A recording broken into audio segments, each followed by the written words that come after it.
Lecture 10 Christ the Antidote to Carnal Asceticism. Colossians. By H A Ironside. Colossians 2 verses 20 to 23. Wherefore if ye be dead with Christ from the rudiments of the world, why, as though living in the world, are ye subject to ordinances, touch not, taste not, handle not, which all are to perish with the using winky face after the commandments and doctrines of men? Which things have indeed a show of wisdom in will worship, and humility, and neglecting of the body, not in any honor to the satisfying of the flesh, verses 20 to 23. It is a great mistake and a fatal blunder into which the best of people readily fall to fail to distinguish the two very different senses in which the term, the flesh, is used in the Bible. Sometimes it refers solely to our bodies, this mortal flesh, but in the doctrinal parts of the New Testament it generally means the nature that fallen man has inherited from his first father. God created man, we are told, in his own image, in the likeness of God made he him, male and female created he them, and called their name Adam, in the day when they were created, Genesis 5 verses 1 to 2. Physically perfect, they were morally innocent and spiritually like unto God, who is a spirit and the Father of spirits. But in the very next verse we read, Adam begot a son in his own likeness, and after his image, Genesis 5 verse 3. This was after sin had defiled his nature and poisoned the springs of life, and all his children now bear this fallen image and likeness. Hence the need of regeneration, and so our Lord said to Nicodemus, that which is born of the flesh is flesh, and that which is born of the Spirit is spirit. He is not merely saying that that which is born of the physical body is a physical body, but that personality which comes into the world through natural generation and birth is one with the fallen nature that Adam acquired when he fell. This is called distinctively, the flesh, the body of the flesh, sin in the flesh, sin that dwelleth in us, the carnal mind which is not subject to the law of God, neither indeed can be, and is the nature of the old man, the unregenerate natural man. We are told that we all were by nature children of wrath, even as others. When converted, or regenerated, this carnal nature is not altered in the slightest degree. It is never improved nor sanctified, either in whole or in part. In the cross of Christ God has condemned it utterly as too vile for improvement. The believer has received a new nature which is spiritual, the nature of the new man. He is now responsible to walk in obedience to the Word of God, which appeals only to this new nature. The old and the new natures are in the believer and will be until the redemption of the body. It is true that the flesh, or the old nature, acts through the members of the body, but the body itself is not evil. Every natural instinct or physical appetite, no matter how perfectly right and proper it may be, and used as God intended, may be perverted to selfish and dishonorable purposes. But we are called upon to mortify, or put to death, the deeds of the body and no longer to yield our members as instruments of unrighteousness unto sin, but to present the body with all its ransomed powers unto God to be used for his service under the controlling power of his Holy Spirit. Hence the Christian is called to a life of self-abnegation, and so the Apostle Paul could say, I keep under my body, and bring it into subjection.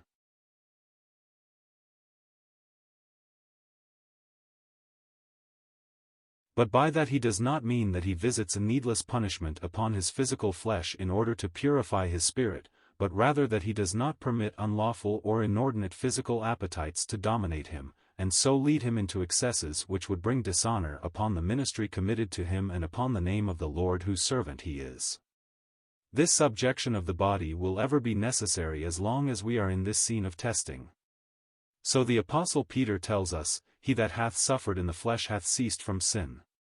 It is not that we obtain deliverance from the power of sin by ascetic practices such as flagellation, fasting, or ignoring physical comfort, but rather by refusing obedience to carnal impulses, the gratification of which may give physical pleasure while they war against the soul. And in this we may see the contrast between our Lord's temptation and our own. Of him we read that he suffered being tempted. Of us, that we cease from sin if we suffer in the flesh. In other words, to him, the Holy One, temptation caused the keenest suffering. His holy nature shrank from the slightest contact with evil even in satanic suggestion.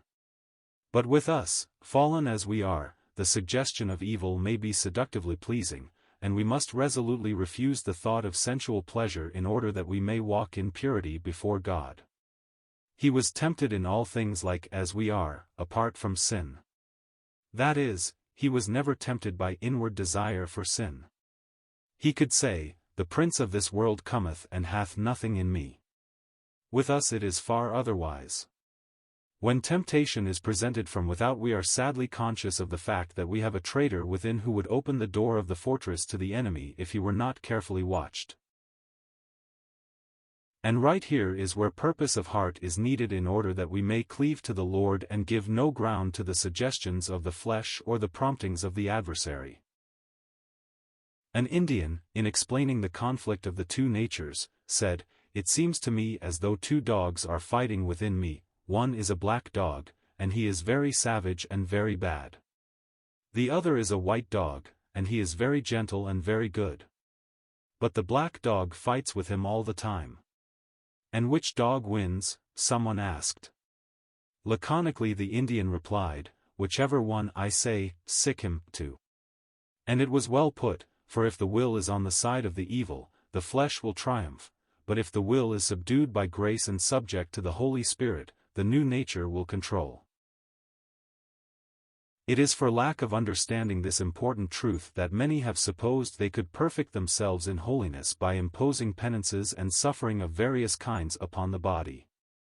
At a very early day such views came into the Church. The Jewish Essenes and the Stoic philosophers had accustomed both Jews and Gentiles to the thought that the body in itself is evil and must be subdued if one would advance in holiness. These views were taken up by certain sects of Gnostics, while others went to the opposite extreme and taught that the spiritual alone was important, and that the body might be used in any way without polluting the soul. But in these last 4 verses of our present chapter the Apostle warns against the folly of seeking holiness through asceticism. He describes these practices as being part of that philosophy of which he has already spoken in verse 8, which he designated the rudiments or elements of the world. Challenging the believer, as a new man in Christ, who died with him to his old place and condition in the world, he asks, "Wherefore if ye died with Christ from the elements of the world, why, as though living in the world, are ye subject to ordinances, after the commandments and doctrines of men?" I have purposely left out certain parenthetical expressions which we will look at in a moment. The great thing now to see is that all these rules and regulations for the subduing of the body are according to the principles of the world. They all take for granted that God is still trying in some way to improve the flesh, and this we know is not his purpose. Through John the Baptist he said, "The axe is laid to the root of the tree." Not only in modern times, but in those early days of Christianity that we are considering, men have laid the axe, or the pruning knife, if you will, to the fruit of the tree as though the tree might be improved if the bad fruit were cut off. Get men to reform, to sign pledges, to put themselves under rules and regulations, to starve the body, to inflict physical suffering upon it, and surely its vile propensities will be at least annulled if not eliminated, and little by little men will become spiritual and godlike. The formula which thousands have taken up within the last few years. Every day, in every way, I am getting better and better, expresses the mind of many. But no amount of self-control, no physical suffering whatsoever can change the carnal mind, called emphatically, the flesh. Saint Jerome tells how, having lived a lecherous life in his youth, after he became a Christian he fled from all contact with the gross and vulgar world in which he had once sought to gratify every fleshly desire. He left Rome and wandered to Palestine, and there lived in a cave near Bethlehem where he sought to subdue his carnal nature by fasting almost to starvation. And then he tells us how disappointed he was when, exhausted and weary, he fell asleep and dreamed he was still rioting among the dissolute companions of his godless days. The flesh cannot be starved into subjection. It cannot be improved by subjecting it to ordinances whether human or divine. But as we walk in the Spirit, and are occupied thus with the risen Christ, we are delivered from the power of fleshly lusts that war against the soul. In the parenthetical portion of verses 21 to 22, the Apostle gives us a sample, if we may so say, of the carnal ordinances or doctrines of men to which he refers: touch not, taste not, handle not. He is not saying, do not touch, taste, or handle these ascetic regulations, that would be nonsense, but these are the human rules, through obedience to which the ascetic hoped to attain to a higher degree of spirituality.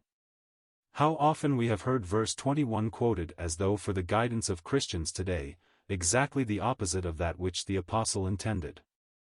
All such regulations are to perish with the using.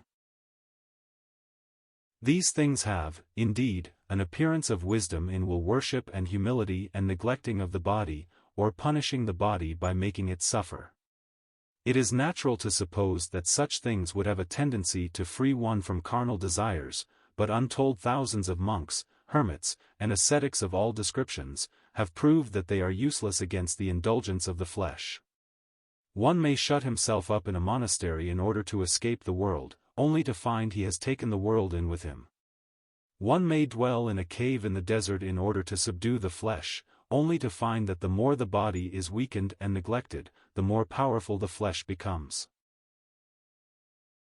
Dr. A. T. Robertson translates the last part of verse 20, why, as though living in the world, do you dogmatize, such as, touch not, taste not, handle not?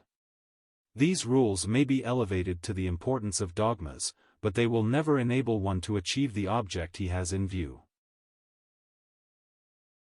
You have heard of the man who, anxious to fit himself for the presence of God and awakened to a sense of the emptiness of a life of worldly pleasure, fled from the city to the desert and made his home in a cave in the rocks, there practicing the greatest austerities, and hoping through prayer and penance to reach the place where he would be acceptable to God. Hearing of another hermit who was reputed to be a very holy and devout man, he made a long, wearisome journey across the desert, supported only by his staff, in order to interview him and learn from him how he might find peace with God. In answer to his agonized questions, the aged anchorite said to him, "Take that staff, that dry rod which is in your hand, plant it in the desert soil, water it daily, offering fervent prayers as you do so, and when it bursts into leaf and bloom you may know that you have made your peace with God." Rejoicing that at last he had what seemed like authoritative instruction in regard to this greatest of all ventures, he hastened back to his cell and planted his rod as he had been told to do. For long, weary days, weeks, and months, he faithfully watered the dry stick and prayed for the hour when the token of his acceptance would be manifest. At last one day, in utter despair and brokenness of spirit, weakened by fasting and sick with longing for the apparently unattainable, he exclaimed bitterly, "It is all no use. I am no better today than I was when I first came to the desert. The fact is, I am just like this dry stick myself. It needs life before there can be leaves and fruit, and I need life, for I am dead in my sins and cannot produce fruit for God." And then it seemed as though a voice within said, "At last you have learned the lesson that the old hermit meant to teach you. It is because you are dead and have no strength or power in yourself that you must turn to Christ alone and find life and peace in Him." And leaving his desert cave he went back to the city to find the Word of God and in its sacred pages learn the way of peace. And let us remember, it is as impossible to obtain holiness by ascetic practices as it is to buy salvation by physical suffering.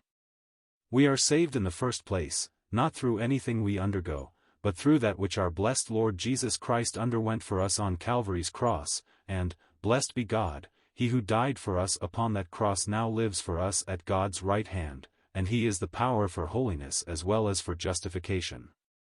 By the Holy Spirit He dwells within us, and as we yield ourselves unto God as those who are alive from the dead, He is enabled to live out His wondrous life in us. Does your heart sometimes cry,